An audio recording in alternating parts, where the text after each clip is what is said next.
Story 1. A spooky night lost in the woods. I still remember the way the rain sounded that night. Soft at first, like fingertips drumming against the leaves, then heavier, like the forest itself was whispering warnings. I wasn't supposed to be there. I wasn't supposed to walk that far into the woods. But that's how most bad stories begin, don't they? With someone thinking they can handle just a little more. It started out simple. I was on my way back from a late photography trip, alone like always. I'd been chasing the fog that rolled through the Pine Hollow National Forest after sunset, hoping to capture it as it settled between the trees. By the time I realized how deep I'd gone, the trail markers had disappeared.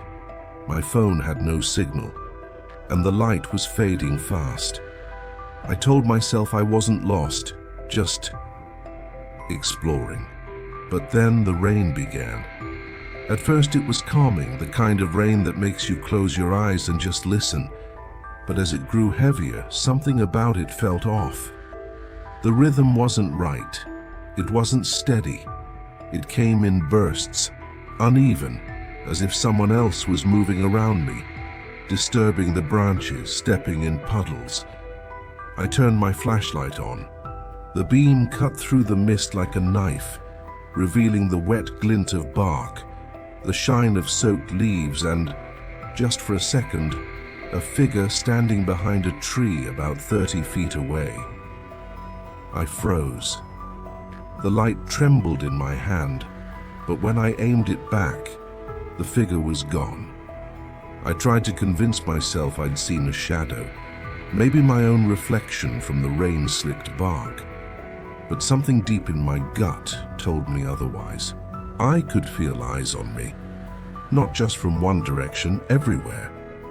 I kept walking, hoping I'd find a trail or maybe the old ranger cabin I'd seen on the map earlier.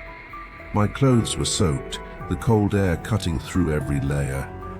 I could hear my boots sloshing against the mud, and then something else, footsteps, not mine. I stopped walking. The other steps stopped too. It was the strangest feeling. Standing there, heart pounding, breath fogging in the air, realizing that whatever was out there knew I'd heard it. I forced myself to speak. Hello? Is someone there? No answer. Just rain, and the creaking groan of wet branches swaying in the wind. I took a few steps forward, sweeping the flashlight from left to right. My beam landed on something that made my stomach twist. A shoe, half buried in the mud, torn, with what looked like dried blood around the edge. And next to it, a Polaroid photograph, face down in the dirt. I hesitated, then bent down to pick it up. The photo had bled a little from the rain, but the image was still clear enough. A group of 4 people standing in front of a wooden sign that read, Pine Hollow Lookout. They were smiling, 2 men, 2 women. But in the background, barely visible between the trees, there was someone else. A pale shape, blurred, watching them from a distance. Lightning flashed above me, followed by a deep roll of thunder that rattled my chest. That's when I saw it again. The figure. It was standing just at the edge of my flashlight's range, motionless. Its face wasn't visible, but I could tell it was facing me, just watching. I called out again, louder this time. I'm lost. Do you know the way out? No answer. Instead, the figure slowly tilted its head to one side, like it was studying me. Then it took one step forward. That single sound, the crunch of wet leaves, snapped something in me. I turned and ran. Branches whipped across my face. My flashlight swung wildly, throwing streaks of light across the trunks. The rain was falling harder now, pounding against my hood. I didn't care where I was going. I just wanted to get out. But no matter how far I ran, I could still hear it behind me. Footsteps getting closer, faster. At one point I tripped over a root and fell hard, face first into the mud. My flashlight went out, plunging everything into darkness. I fumbled for it, heart hammering, trying not to make a sound. But then, just above the rain, I heard breathing. Slow, heavy, human. It was right next to me. I held my breath, terrified that even the sound of my heartbeat would give me away. Then, out of nowhere, the forest lit up again with another flash of lightning. For a split second, I saw its face. It wasn't a face at all. Its skin was grey, stretched too tightly across its skull, eyes hollow, mouth too wide, like it had forgotten how to be human. It was leaning down toward me, just inches from my face. I screamed, scrambled backward, and ran again. I don't know how long I ran. Minutes, hours. The forest seemed endless. Every direction looked the same. Dark, wet, and alive with whispers. Then through the trees I saw a light. A faint yellow glow flickering in the distance. I stumbled toward it, praying it was a house, a campsite, anything. As I got closer, I saw the outline of an old wooden cabin. The windows were cracked, the porch caved in, but there was definitely a lantern burning inside. I pushed the door open, shouting for help. The inside smelled like mildew and smoke. There was no one there, but the lantern was still warm, as if someone had just left. Then I noticed something carved into the table near the lantern. Deep scratches forming words, "Don't look outside."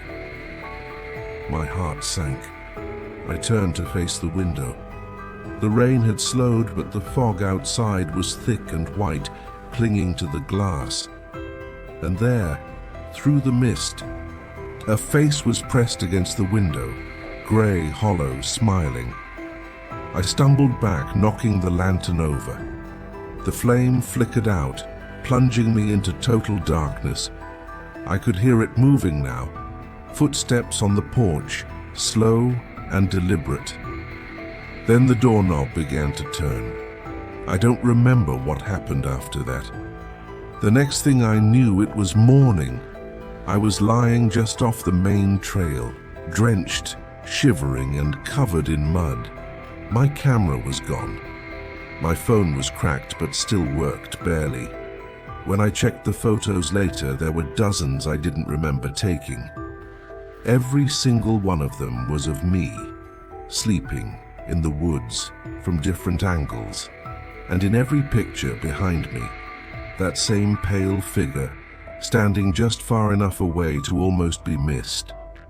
Long silence as the rain fades to a gentle drizzle. To this day, I don't know how I got out. But sometimes when it rains at night, I swear I can still hear footsteps outside my window.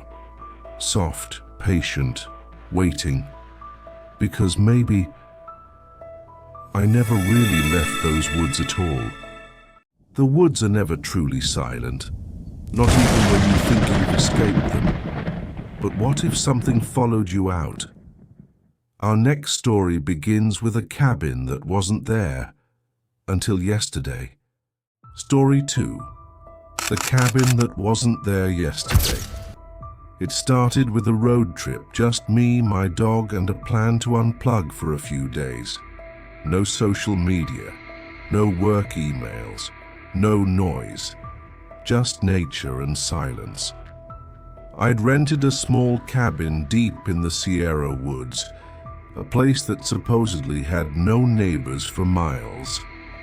At the time, that sounded perfect. But looking back, I should have realized that no neighbors meant no help. The rain started as I turned off the main road, a light drizzle that fogged my windshield and made the pine trees blur into endless green walls. My GPS showed just 1 more mile, but the deeper I went, the less sure I felt. The dirt road narrowed until branches scraped the sides of my car, and the signal bars on my phone dropped to 0. That's when I saw it, the cabin. Only it wasn't the one from the rental pictures. This one looked older. The wood was dark and damp, moss growing between the planks. The porch sagged under the weight of the rain, and instead of the red shutters I'd seen online, these were painted a faded blue, peeling like old skin. I parked anyway, figuring maybe it had just aged worse than the photos suggested. My dog, Scout, started whining the second I opened the door. His ears flattened and his tail tucked tight between his legs. He didn't want to go near it.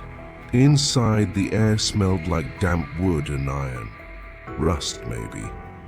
The floorboards groaned under my boots. There was a fireplace with a few logs already stacked inside, and an oil lamp flickering faintly on the table, as if someone had lit it just before I arrived. I remember thinking that was weird. How could the lamp be burning if no one had been here for weeks?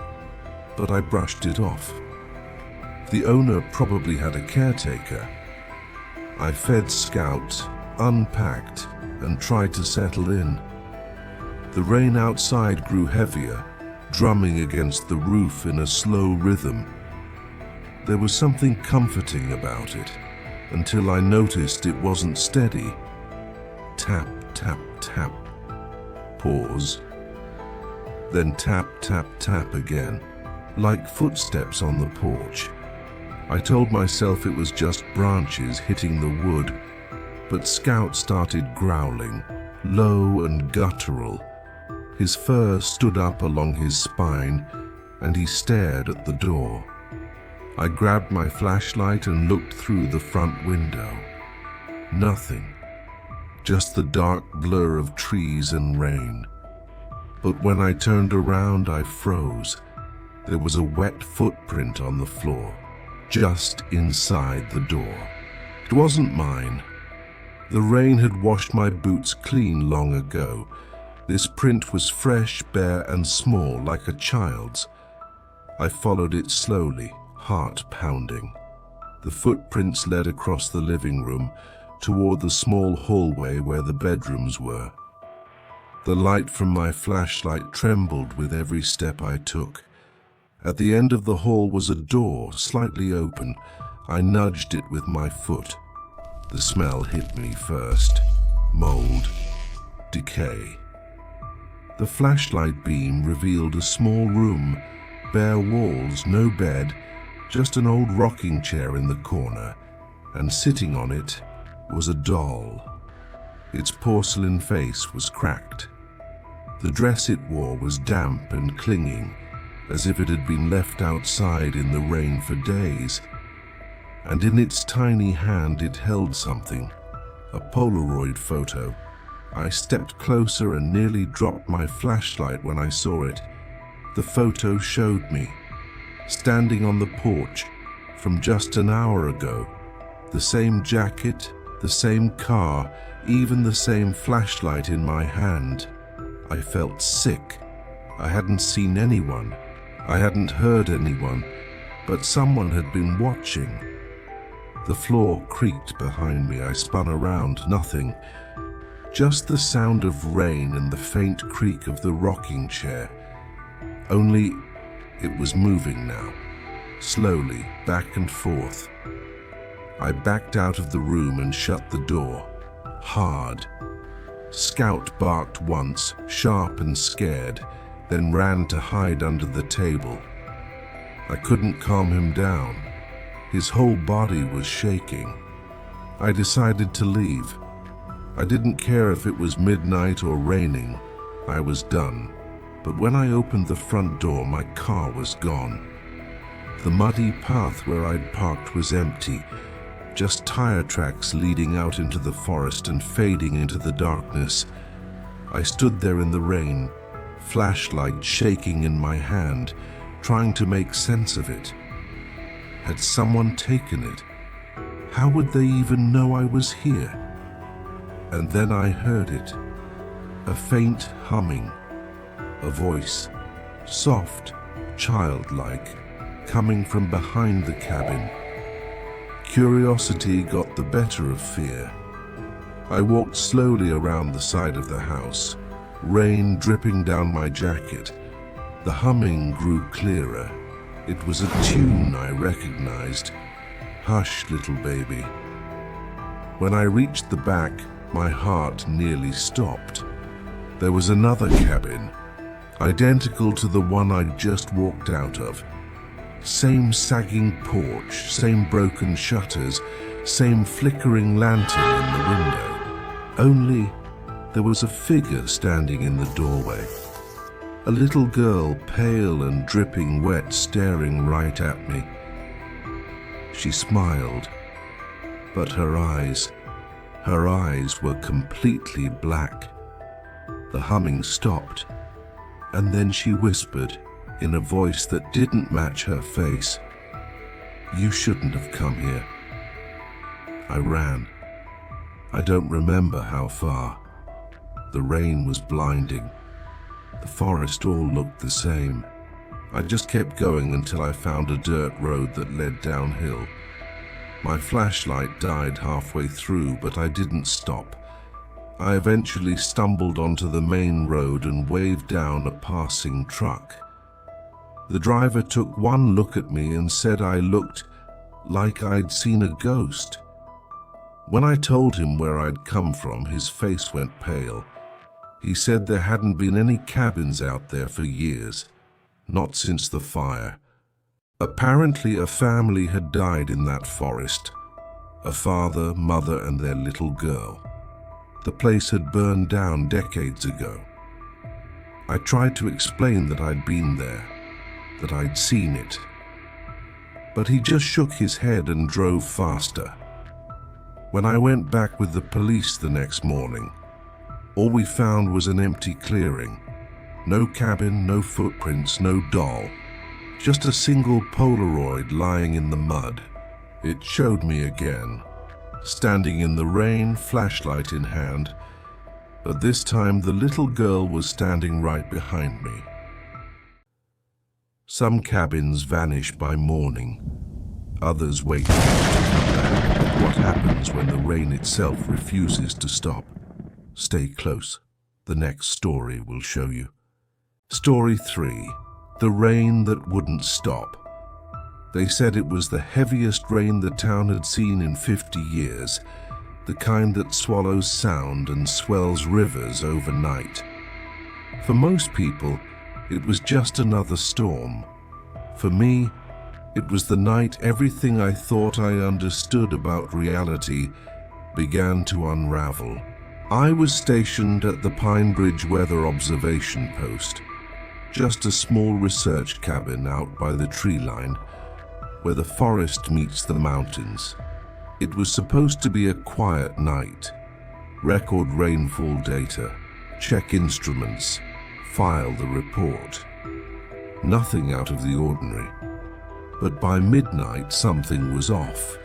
The rain wasn't behaving like normal.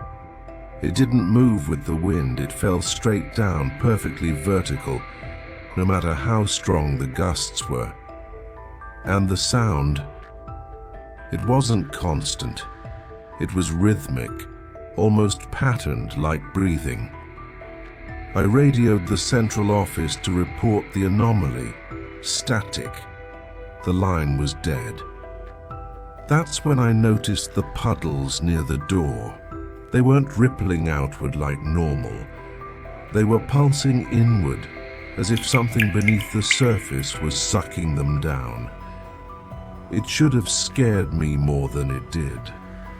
But there's a strange calm that comes with isolation.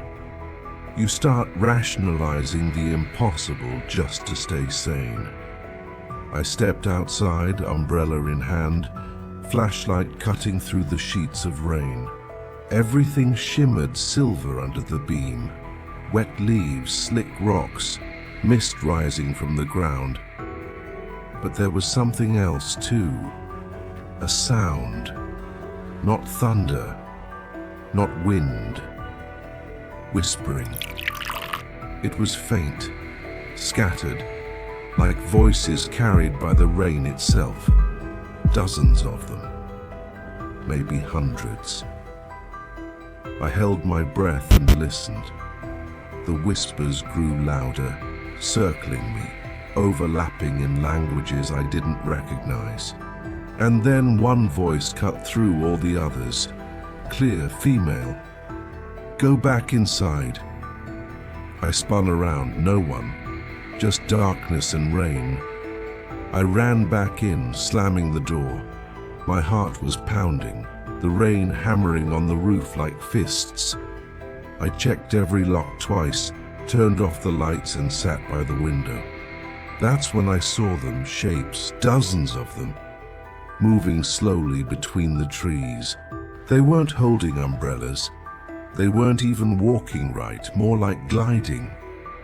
Each one carried something, lanterns, candles, or small flickering lights that didn't seem to cast shadows. The rain didn't touch them. It parted around their bodies. My first thought was that it had to be people, maybe a rescue team or campers caught in the storm. But when one of them drifted closer to the station, I realized how wrong I was. It had no face, just a blank, smooth surface where its features should have been. The lantern it carried wasn't flame. It was a dim, pulsating glow that came from inside the glass. I backed away from the window, but I couldn't stop looking. They kept moving, hundreds now, surrounding the cabin in silence. Then all at once they stopped, and the rain stopped too. Complete silence. I could hear my own heartbeat echoing in my skull. I reached for the radio again. Still dead. When I looked back outside, one of the figures was standing right at the window. Its face, or where its face should have been, was pressed against the glass, and the lantern it held wasn't glowing anymore. It was dark. I don't know why I did it, but I whispered, "What do you want?" The shape tilted its head, and then, without moving its mouth, a voice filled the room. "Let us in." It wasn't one voice. It was all of them, layered, whispering, pleading, demanding.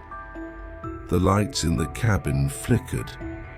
My flashlight died, and from the walls, water began to seep through the cracks, thick, black water that smelled like rot. The floorboards began to shake. The radio sparked and came alive for half a second, blaring static before one sentence cut through. "They're not the rain. Don't open the door." And then silence again. I backed away from the window just as the glass shattered. Cold rain poured in, but it wasn't just water. There were hands in it. Grey, long-fingered hands reaching through the frame, clawing at the air, trying to grab hold of me. I ran to the back room, slamming the door behind me. The walls groaned under the weight of the water. My boots splashed through the rising puddles on the floor. I climbed onto the desk, flashlight barely flickering, and pointed it at the corner. That's when I saw the photographs. Old water-damaged Polaroids pinned to the wall, each one showing the same cabin, same window, same storm. And in every single picture, there was someone inside. Different faces, different people, all of them looking terrified, all of them standing right where I was now. The rain outside picked up again, heavier than before. I could hear footsteps on the roof, slow and deliberate. The air felt thick, heavy, alive. I screamed for help, but my voice drowned in the sound of the storm. Then, through the static of the broken radio, a whisper crawled through again. "Now you're part of the rain." And everything went black. They found me the next morning, unconscious, lying in the mud outside the station. The inside was flooded, equipment destroyed. The others said it must have been lightning or a landslide. But the strange thing is, the official records show there was no storm that night, not a single drop of rain. And yet, when I close my eyes, I can still hear it. The pattern, that breathing rhythm in the downpour. I haven't slept through a rainy night since. Because sometimes if you listen closely, the rain still whispers my name. Endless rain, endless fear. But the storm hides more than thunder. Sometimes it hides eyes watching from your window. The next story might make you think twice before looking outside. Story 4. The Woman in the Window. I never believed in hauntings. I'm the type who needs proof, cold, measurable proof. I used to say that people see ghosts because they want to, because it's easier than facing the truth that death means silence. But that was before I moved into the cabin by the lake. It was supposed to be temporary, just a few months of solitude to finish my research. I'm an environmental acoustics specialist. I study sound in isolated environments, how rain, wind, and terrain affect natural frequencies. The cabin was perfect. No cell reception, no neighbors, just the lake and the trees. The owner warned me about the storms though. When it rains, she said, don't stay near the window. I thought it was just superstition. But the first storm came on my second night, and that's when things started to unravel. It began with a tapping sound. Light at first, deliberate. Tap, tap, tap. I looked up from my laptop, expecting to see branches swaying against the glass, but there was nothing there, no trees close enough to reach the window. Then it happened again.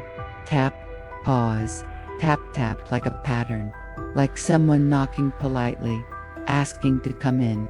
I stood, flashlight in hand, and peered through the glass. Outside, the world was a blur of rain and darkness.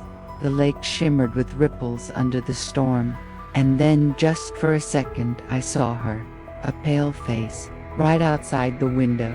She was standing ankle-deep in the water, hair hanging over her shoulders, dress clinging to her skin. I blinked, and she was gone. I spent the rest of the night telling myself it was the reflection of the lightning, or my tired eyes playing tricks. But that didn't explain the wet footprint I found inside by the window the next morning. Only one, small, bare. I tried to rationalize it. Maybe I tracked it in. Maybe it was condensation. Anything to avoid admitting what I knew deep down. Someone or something had been there. The next few days were quiet. I buried myself in my work, recording storm frequencies, studying the sound patterns. But every night, when the rain returned, so did the tapping. Tap, tap, tap, always at the same time, always the same rhythm. One night, I decided to record it. I left my microphone near the window and went to bed, determined to catch the sound objectively. But when I played the recording the next morning, there was more than tapping. There was a voice, faint, distorted but human, a woman whispering, "Please, let me in." The words were followed by a low sob, then silence. My hands were shaking when I stopped the playback. I wanted to delete the file, but curiosity got the better of me. I filtered out the background noise and isolated the voice. That's when I realized something chilling. The microphone hadn't picked up the voice from outside the cabin. It was recorded from inside. That night, the rain came early, heavy and relentless. The cabin felt smaller than usual, the walls breathing with the storm. I kept every light on, refusing to look toward the windows, but the tapping began anyway. Tap, tap, tap. Then a voice, closer this time. Why won't you look at me? My heart froze. I turned slowly, against every instinct. And there she was, on the other side of the glass again. Her eyes were hollow, black pools of rainwater. Her mouth moved, but I couldn't hear the words through the storm. I took a step back, then another. The lights flickered. The tapping grew louder and angrier. Tap dash tap dash tap dash tap. Then a single, deafening crack as the window shattered inward. I dropped to the floor, covering my head as glass sprayed across the room. When I looked up, she was gone. Only the rain poured in now, pooling across the wooden floor. I stayed awake till morning, trembling in the corner with a kitchen knife in my hand, waiting for another sound that never came. The next day, I nailed the window shut, called the owner. She didn't sound surprised when I told her what happened. I told you not to look, she said. That's how she finds you. I demanded to know what she meant. The line went quiet for a few seconds before she whispered, "Check the lake, you'll understand." I should have hung up. I should have packed my bags and left. But I didn't. Instead, I went to the lake. The storm had stopped. The surface was still, perfectly mirrored. I walked along the shore until something caught my eye. Faint outline under the water, near the dock. I thought it was a log, but as I got closer, I realized it was a hand. A woman's hand, pale, reaching up from the depths. I stumbled back, heart racing, as bubbles rose from beneath the surface. The water rippled violently, then stilled again. The hand was gone. That night, I tried to leave, but the road out of the woods was flooded, washed out by the rain. I had no choice but to wait. When I returned to the cabin, the air felt wrong, heavy, cold. The window I'd nailed shut was wide open, and there, on the table, was a photograph, an old, water-stained Polaroid. It showed the cabin, this cabin, but from outside. Through the window, I could see myself sitting at my desk, staring at the photo. I froze, staring down at the picture. Then, slowly, my reflection in the window behind it began to move. But I wasn't. She only appears when the rain hits the glass. But this time, something darker waits beneath the bridge. Listen carefully, it's not the water you should be afraid of. Story 5. The thing that waited beneath the bridge. The rain had been falling for hours, the kind that wasn't violent but constant, whispering against the windshield, coating everything in a steady rhythm of water and cold. I was driving through the back roads of northern Washington that night, trying to take a shortcut to my uncle's cabin. Google Maps had stopped working 2 hours ago, but I figured I knew the general direction. I couldn't have been more wrong. By 11 p.m., the woods had swallowed the last signs of civilization. My headlights barely reached beyond a few meters, and the fog rolled low over the slick asphalt. I slowed down when I saw the narrow wooden bridge, old, warped and blackened by rain and time. A small sign stood beside it, bent and unreadable. But I noticed one thing clearly, carved into the wood in white paint. Don't stop. That's when I realized how quiet the rain had become. The sound against the windshield dulled to a soft patter. It was like the air itself had grown heavier, thicker, pressing against me. I eased the car forward. The tires creaked on the damp planks. Beneath me, I heard the slow groan of wood and something else, something wet, like the dragging of something heavy through mud. Halfway across, the engine flickered. Then, dead silence. No hum, no lights, just the faint hiss of rain. I cursed under my breath, tried the ignition, nothing. The darkness outside pressed against the windows, so absolute that I could see my own reflection staring back, eyes wide and panicked. I fumbled for my phone. Zero signal. Then came the sound. Something moved underneath the bridge. Slow, deliberate movements, scraping against the beams, sloshing in the black water below. It wasn't an animal. The weight of it was wrong. The rhythm was wrong. I locked the doors instinctively. My breath fogged the glass. A hand slapped against the driver's side window. I jumped. It was pale, too long, fingers bent backward like broken branches. It dragged slowly down the glass, leaving streaks of dark mud or blood. I couldn't breathe. Then I saw it. A face, half submerged in the window's reflection. It wasn't fully human. The eyes were hollow sockets, deep and wet, reflecting the faintest shimmer of my headlights. Its mouth was stretched unnaturally wide, revealing rows of uneven, glistening teeth. I turned the key again, once, twice, nothing. The bridge groaned. Then a loud crack. Something heavy landed on the roof. The entire car shook. I ducked down, pressing myself against the seat, heart pounding so hard I could hear it echoing in my ears.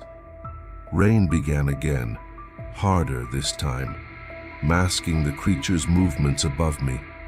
Then, as suddenly as it came, everything went still. No sound, no movement. I dared to look up. Through the drenched windshield, I saw something at the end of the bridge. A figure standing just beyond the fog. Tall, motionless, watching me. Then the headlights blinked back to life.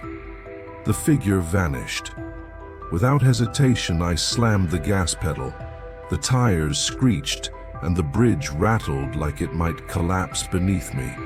But I didn't stop until I hit gravel on the other side. When I looked back, the bridge was empty, just the sound of rain and the rushing water below. But as I drove off, heart still racing, I caught one last glimpse in the rearview mirror. A shape crawling back under the bridge, retreating into the shadows like it had been there for centuries, waiting for another lost traveler. The next morning, I found myself parked outside my uncle's cabin, the engine still running, headlights pointed into the trees. I didn't remember the drive there. When I told my uncle what happened, his face went pale. He said locals call it Drowned Hollow Bridge, that years ago, a family ES car plunged into the river below during a storm, and every soul inside was never recovered. Since then, he said, the bridge waits. And if you stop in the rain even for a second, it reaches up to pull you down where it belongs. You can still hear it moving under the surface, can't you? Don't look down, look ahead. There's a cabin with a red door that no one dares to open, except one man. Story 6. The cabin with the red door. The rain was relentless that night. It hammered the forest like it was trying to wash the world away. My windshield wipers barely kept up, and the headlights only illuminated a curtain of mist and trees. I'd been lost for nearly an hour, the GPS circling aimlessly before dying completely. I wasn't supposed to be in these woods. My plan was to take the main highway to my friend's cabin for the weekend, but when I saw a shortcut on the map, I took it. Big mistake. By midnight, I was driving through a maze of unpaved forest roads. My fuel gauge blinked dangerously low. That's when I saw it. A faint glow through the rain. A house. I slowed down, squinting through the fogged glass. The cabin stood just off the road, half hidden by dripping pine trees. It looked old, too old. The wooden walls were dark and warped, the roof sagging under the weight of moss and rainwater. But the strangest thing, the door was painted bright red, fresh red, almost wet-looking even through the downpour. I pulled up and killed the engine. Just ask for directions, I told myself. The moment I stepped out, the cold hit me like a wall. The rain soaked through my jacket in seconds. The woods were eerily quiet. No wind, no crickets, nothing. Just the steady sound of falling water. I knocked on the red door. It swung open by itself. Inside was dimly lit by a lantern on a small table. The air smelled of damp wood and something faintly metallic, like rust or old blood. "Hello?" I called out. No answer, but there were signs of life. Muddy boots by the door, a steaming cup of tea on the table, and a fire crackling in the stone fireplace. Someone had just been here. I took a step inside, shivering. The floorboards creaked under my weight. Then I noticed something on the wall, dozens of photographs, all black and white. Each one showed a different person standing in front of the same red door. Some looked recent, others decades old. None of the faces smiled. Lightning flashed outside. For a split second, I saw a reflection in one of the photo frames, someone standing behind me. I spun around, no one was there. The door slammed shut. The lantern flickered violently, then steadied. That's when I heard the whisper. Faint, female, coming from somewhere deeper inside the cabin. "Don't let it open the door again." I froze. "What?" I whispered. My voice trembled. The whisper came again, more urgent. "Don't let it open the door again." Then I heard it. The slow, heavy creak of the front door handle turning. I lunged forward, grabbing the knob just as it started to move. It felt icy cold, like metal buried in snow. Something on the other side was pushing, hard. I slammed my shoulder against it, heart racing, every instinct screaming that whatever was out there wasn't human. The knocking started, rhythmic, deliberate. Then it stopped. For a few seconds, there was only silence. Then, a single wet breath against the wood. It's right outside. The lantern went out. Pitch black. Something brushed my shoulder. I turned, and in the flash of another lightning strike, I saw the photographs again. Only this time, one of them had changed. It was me, standing in front of the red door. My hands started to shake. I grabbed the lantern, fumbling for my phone, but my screen was black, dead. The knocking started again, faster this time, louder. Then I realized something horrifying. The sound wasn't coming from the outside. It was coming from the inside of the walls. The knocking moved, from wall to wall, like something was crawling through the hollow space, circling me. I backed toward the fireplace. My boot hit something, a trap door half covered by a rug. Without thinking, I yanked it open and climbed down the narrow ladder into total darkness. The air below was cold and smelled of rot. I turned on my phone's flashlight. The beam fell on hundreds of photographs scattered across the dirt floor, all of people at the red door. And in the corner, A body, or what was left of one. Its mouth was open, jaw broken, eyes wide as if frozen in terror. In its hand was a photograph of me. Then I heard it. The door upstairs slammed open. Footsteps began descending the ladder. Slow, wet, heavy. I turned off the light and held my breath. The footsteps stopped. Then came a low, raspy voice from above. "You shouldn't have come here. The door remembers you now." I waited until the sounds stopped, until even the rain went silent. When I climbed out, the cabin was empty, the fire was out, the cup of tea was cold, and the red door, it wasn't there anymore. Just an empty frame leading into the forest.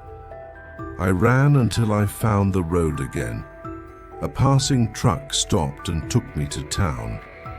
When I returned with the police the next morning, the spot where the cabin had stood was empty. No house, no foundation, no red door, just trees. And a single photograph lying in the mud. Me standing in front of that door, smiling this time. Some doors should never be opened, but once you hear the voices calling through the rain, it's already too late. Our next story begins with a whisper you can't unhear. Story 7, Voices from the Rain. There's something about rain that used to comfort me. That soft tapping against the window, the way it could drown out the world. It always felt safe, calming. But that changed the night I realized the rain could speak. It was last October, the kind of night where the storm felt alive. I'd been driving home from work, late and exhausted. The sky was black and heavy, rain slamming the windshield so hard it sounded like gravel. The wipers struggled, and visibility was near zero. That's when my radio started crackling. It wasn't unusual. Static happens in bad weather, but this was different. Through the static I could hear something, a rhythm, words almost, like a whisper buried inside the storm.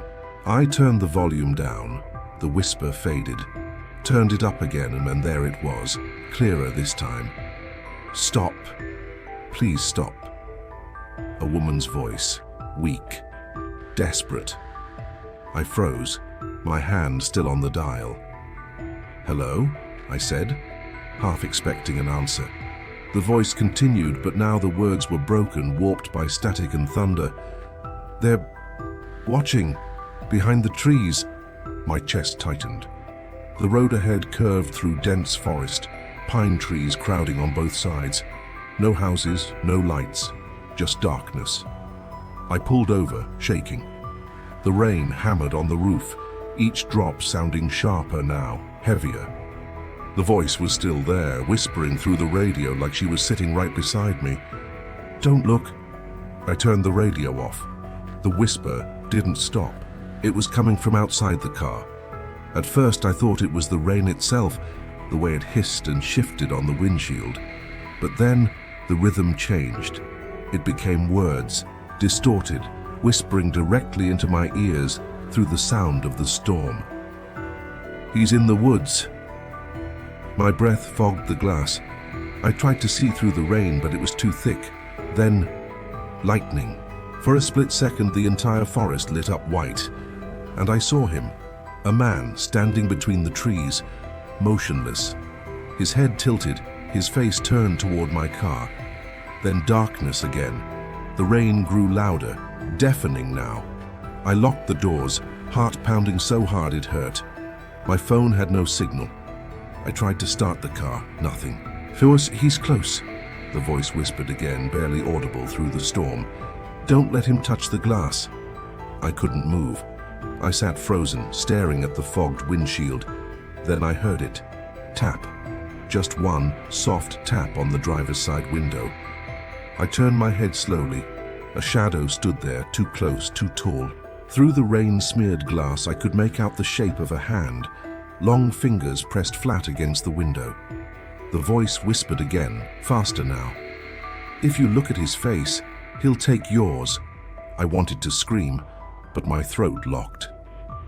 The figure leaned closer, and though the rain blurred everything, I could see a faint reflection. Or maybe it was a face, where his should have been. But it wasn't still. It was shifting, like something behind glass that wanted out. Lightning flashed again, and the shadow vanished. The rain stopped. Just like that. I sat in silence, gripping the steering wheel. My car started on the first try. The radio flickered back on, playing soft static again, nothing else. I drove home without stopping once, barely breathing until I saw my apartment lights. When I finally parked, I noticed something on my windshield. A handprint, large, too large to be mine. It wasn't wet. It was burned into the glass, the shape of each finger visible in a faint, smoky outline. That night, I couldn't sleep. The rain came back around 3 a.m. I stared at the ceiling, telling myself it was just weather, just nerves. But then I heard it, faintly through the patter of rain on my window. A voice whispering, the same one. "You looked at him, didn't you?" I sat up, heart racing. The whisper turned to laughter, soft, broken, coming from right outside the window. I pulled the curtains open, but there was nothing there, just darkness and the rain dripping down the glass. Except one of the drops was moving the wrong way, up instead of down. It traced a slow line across the window, forming words, backwards but clear. "He's still in the rain." That was the last night I slept in that apartment, and every time it rains now, even miles away, even years later, I swear I can still hear her voice. Not on the radio anymore, but in the sound of the storm itself. Whispering, warning, begging me to stop listening. Because one day the rain will whisper your name too. You can cover your ears, but the rain always finds a way in. The next story takes us to a motel that doesn't exist, at least not in this world. Story 8. The motel that didn't exist. It was supposed to be a simple drive. Just me, my old Honda, and a 6-hour stretch of highway cutting through the middle of nowhere.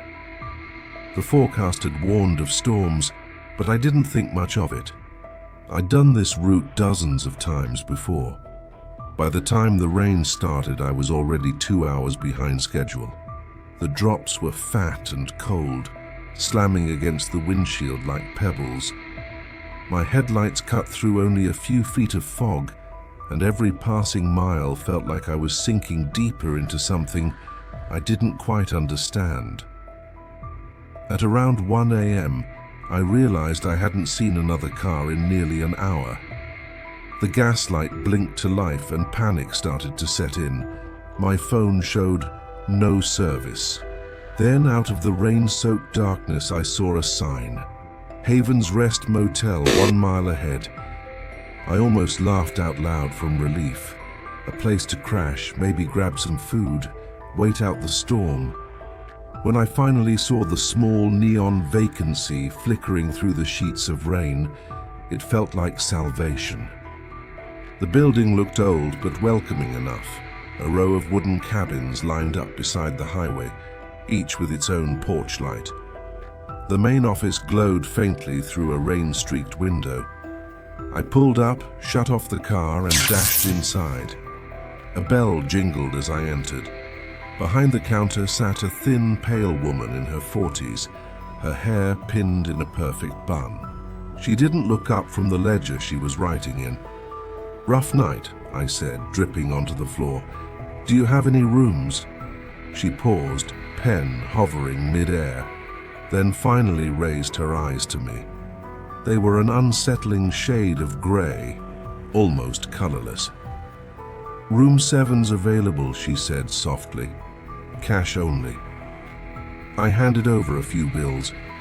She didn't count them, just slid the key across the counter. The tag was brass, worn, engraved with the number 7. "Breakfast starts at 6, she said. "Don't open the curtains tonight." I frowned. "Sorry?" But she'd already gone back to writing, ignoring me completely. I shrugged it off, too tired to argue, and made my way down the row of cabins. The rain felt heavier now, almost deliberate, like it wanted to keep me there. Room 7 was at the far end. Inside it was simple. A single bed, faded wallpaper, and an old TV humming faint static. The sheets were clean enough, and honestly, I didn't care. I collapsed onto the mattress, still in my damp clothes. That's when I noticed it. The curtains. They weren't drawn all the way, just slightly open, letting in a thin strip of darkness. Against my better judgment, I peeked through. Outside was the parking lot, and something else. A man, standing perfectly still in the rain. He was facing my room, maybe 30 feet away. His clothes were soaked, his head tilted slightly to one side. I could tell he was smiling, but there was something wrong with his face. His features looked stretched. I stepped back, heart hammering. The old woman's voice echoed in my head. "Don't open the curtains tonight." I dropped onto the bed, pulled the blanket up, and tried not to think about him. But I couldn't shake the sound of the rain. It wasn't random anymore. It had rhythm, like footsteps. Then came the tapping, soft, deliberate, against the window. I froze. Tap, tap, tap. I didn't dare move. After a few seconds, it stopped. I told myself it was just a branch or the wind. I turned off the lamp, closed my eyes, and forced myself to breathe slowly. Then, creak. The door handle moved, just a little. Then again, a slow turn, testing the lock. I sat up, staring at the knob in the faint light from the TV. It trembled slightly. Someone was trying to open it. My throat tightened. I whispered, "Go away." The handle stopped. Silence. Then, from the other side of the door, a man's voice, low, smooth, and wrong. "You shouldn't be here." I jumped up, searching for something to defend myself with. The voice came again, closer this time, like his mouth was pressed against the door. "There's no Haven's Rest anymore." And then the power went out. The TV's static cut off, plunging the room into total darkness. I heard the rain louder than ever, pouring, pounding, whispering, then footsteps, slow and wet, walking away. I stayed awake until dawn. When the rain finally eased, I peeked outside. The man was gone, the lot was empty. I packed my bag, grabbed my keys, and practically ran to my car. But when I turned around, the motel didn't look right. The paint was peeling worse than before. The porch lights were off. The office window was shattered. I went inside, calling out, "Hello?" No answer. Just dust, cobwebs, and decay. The counter was covered in dirt. The ledger was still there, pages stuck together from years of moisture. I flipped it open. The last entry was dated 1986. Next to Room 7, written in shaky handwriting, was my name. I stumbled back, heart in my throat, and ran to my car. I didn't stop until I saw the highway again. When I looked in the rearview mirror, the sign was still there. Haven's Rest Motel, 1 mile ahead, glowing faintly in the fog. But as I drove past it, I noticed something that made my blood run cold. Underneath the sign, etched in rust-red paint, were 3 new words. "No vacancy anymore." You checked in, but you were never supposed to. Now, as the storm grows stronger, someone's at the door, knocking 3 times. Story 9. The Man Who Knocked 3 Times. It was raining so hard that night, it sounded like the sky itself was breaking apart.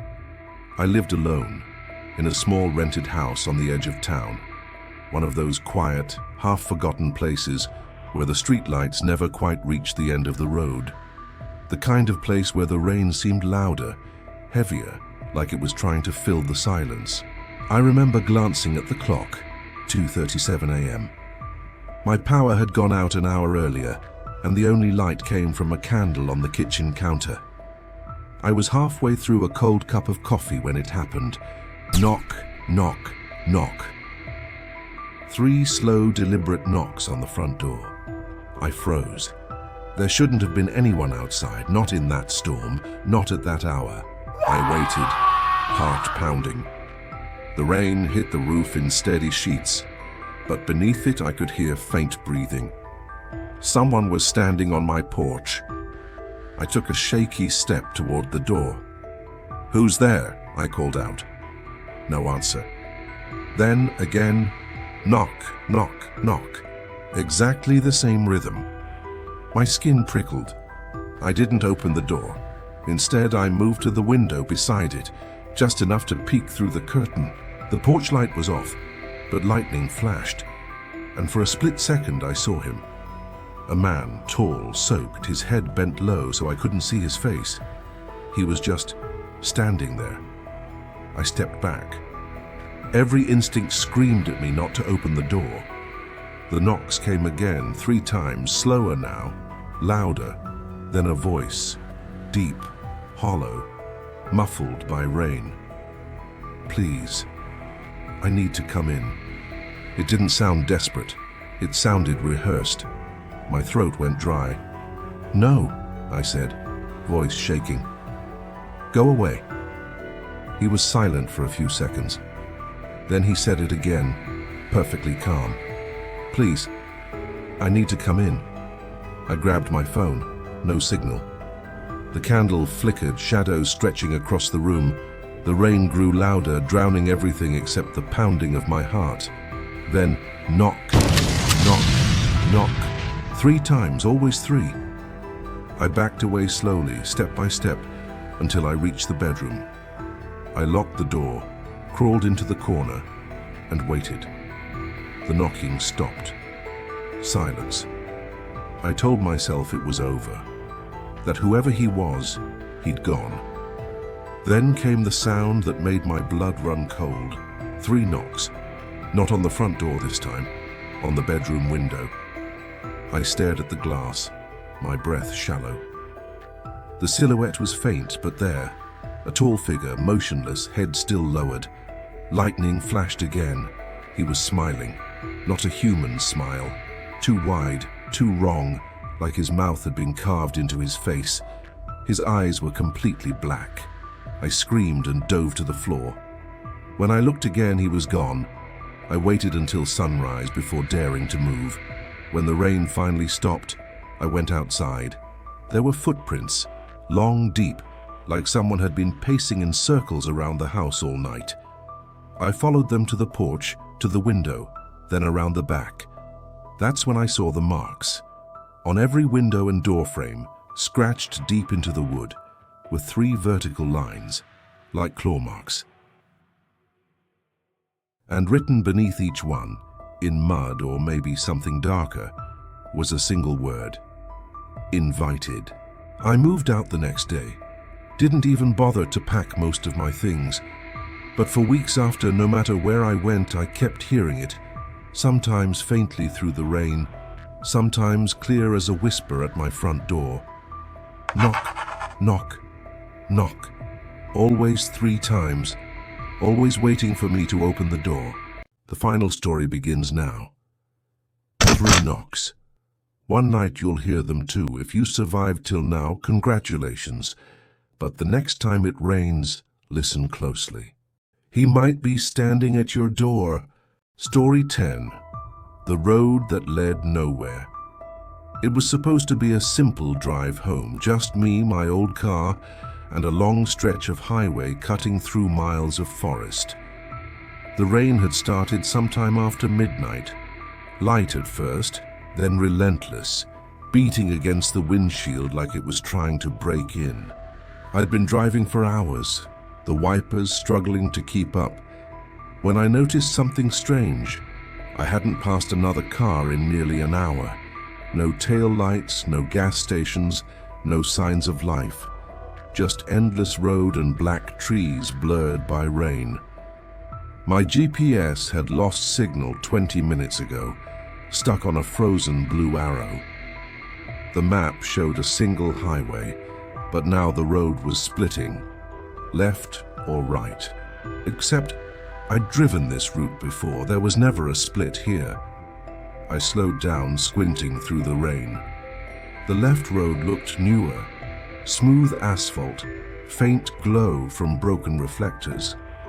The right road was older, cracked, overgrown. For reasons I can't explain, I turned left. Big mistake. The rain grew heavier. My headlights barely cut through it. The road started to twist unnaturally, sharp turns that shouldn't have existed. My fuel gauge flickered, then fell. I glanced at the clock, 3:12 a.m. But when I looked again, a few minutes later, it still said 3:12. The air inside the car grew colder. My breath fogged the glass. Then I noticed something in the rearview mirror. Headlights. Finally, someone else. They were distant at first, but slowly gaining on me. I felt a bit of relief until I realized they weren't bouncing like normal headlights. They didn't flicker or move with the road's curves. They just floated, steady, unblinking, like two white eyes. I pressed the gas pedal. The engine roared, tires cutting through shallow water, but the lights stayed with me. Closer now, too close. I rolled down the window just enough to hear beyond the rain, and that as when I heard it. Footsteps, not from outside, from above. Something was walking on the roof of my moving car. Thud, thud, thud. Each step was heavier than the last, making the frame shudder. I slammed the brakes and skidded to a stop, rain exploding against the hood. Silence. Then slowly something slid down the windshield. Long fingers, pale and thin, leaving streaks in the condensation. A face followed, distorted, eyes too wide, mouth open as if gasping for air. I screamed and floored it, tearing down the road as fast as the car would go. The figure vanished, but the sound of footsteps didn't. They were behind me again, running, fast, keeping pace with the car. And then headlights, ahead this time. I hit the brakes, heart pounding. Another car, same make and model as mine, parked sideways across the road. Its door hung open. I stepped out, rain soaking me instantly. When I looked closer, I froze. The car had the same dent on the rear fender, the same sticker on the bumper. It was my car. Inside, slumped over the wheel, was someone who looked exactly like me. Face pale, eyes open, as if frozen mid-scream. I stumbled backward, slipped on the wet road, and when I looked up, the rain had stopped. No sound, no movement, just silence. I turned to run back toward my car, but it was gone. The trees had swallowed the road, leaving only mud and darkness. I looked down at my phone, desperate for light, but the screen only showed one thing: the GPS arrow blinking over and over, recalculating route. And then, in the faint glow, I saw the time. 3:12 a.m. Still. The clock hadn't moved, the rain hadn't really stopped, and the road, it never ended. The rain has finally stopped, or maybe it's only resting. Somewhere out there, under another black sky, someone else will hear the first drop hit their window, and they'll think nothing of it, until the whispers start, until the shadows move, until the night reminds them that comfort is only an illusion. Thank you for surviving another night with us, here on Rainy Night Horrors. If you're still awake, Remember to keep your lights low, your doors locked, and your curiosity quieter than the storm. Subscribe for more stories that haunt your thoughts long after the rain fades. Until next time, sleep well, if you can.